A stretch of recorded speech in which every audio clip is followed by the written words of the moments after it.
అల్లో అల్లో అల్లో మడిసన్నాక కూసింత కల్లాపోర్సన ఉండాలండి. ఏటి కార్తీక మాసం అయింది కదా అని మార్కెట్కి వెళ్ళి సొరలట్టుకొచ్చానండి. నిగనిగలాడిపోతున్నాయి చూడండి సొరలు. మంచి రుచిగా ఉంటాయండి సొరలు. మరి మార్కెట్లో చేయించండి నా మాటిని. పెద్ద తోడాలు గట్రా ఏమి ఉండదండి. మొక్కలు కోసేయడమే, పులుసు ఉండదు కదా. గుండ్రంగా మొక్కలు కోసేసి తోకలు ఏకలు తీసి పక్కనండి. మరి మంచిగా మొక్కలు కోయించి కడుక్కుని ఇంటికి అట్టుకొచ్చేయండి. అట్టుకొచ్చిన తర్వాత అండి మర్చిపోయి తలకాయ కింద భాగం కోసి పక్కనాడండి. అది మటుకు మర్చిపోకండి. వేస్టేజ్ ఏమి ఉండదులేండి. ఆ ఒక మొక్కే చక్కగా కోయించేసుకుని మొక్కలన్నీ పట్టుకొచ్చేసి ఇంట్లో ఉడకబెట్టాలండి. నీటిలో కొద్ది పసుపు వేసి చక్కగా ఉడకబెట్టండి. ఉడకబెట్టాకండి ఇలా వస్తుందండి. ఆ తోలు మొత్తం తీసి పడేయాలండి. మరి ఏటి తోలు ఉంచకూడదండి. తోలు చక్కగా ఒలిసేసి మట్టి గట్ర లేకుండానే నీట్గా క్లీన్ చేసుకోవాలండి. అది చూసారా, ఆ పొట్ట మధ్యలో ఇసుక ఉంటుందండి. అది ఉండకూడదండి. అది మెయిన్. అది ఉందంటే గరగరలు ఎత్తిపోతుంది కూర. మరి అది లేకుండా శుభ్రం చేసుకుని మళ్ళీ చూసుకోవాలండి. ఏమైనా మట్టి గట్రా ఏమైనా ఉందేమో అని.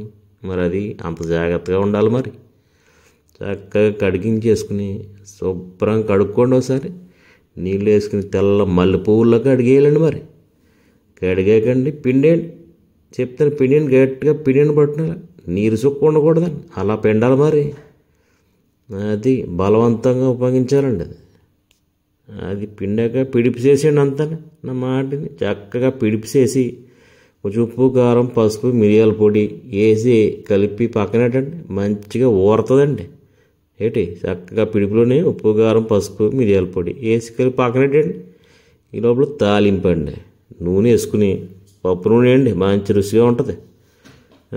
కరివేపాకు, పచ్చిమిరకాయ, ఉల్లిపాయ, మిరియాల పొడి, గరం మసాలా, చెక్క, లవంగా ఇవన్నీ వేసి చక్కగా తాలింపేయండి. ఆ తర్వాత పిడుపు పట్టుకు చంద్ర వేసేయండి. మనం నానబెట్టుకున్న పిడుపు శుభ్రంగా కలపాలండి. మంచిగా మగ్గాలండి. ఎల్లుపాయల డబ్బులు మర్చిపోకండి. అదే మెయిన్. శుభ్రంగా మగ్గబెట్టండి. మగ్గబెట్టిన తర్వాత అది చక్కగా మగ్గిపోతుందండి. అబ్బాబ్బాబ్బా ఏముందండి రుచి. నోట్లో పెడితే ఎన్న పూసలో కరిగిపోతుందండి. మరి ముళ్ళు కూడా మెత్తగా ఉండదండి. ఎటువంటి సొరలోన అది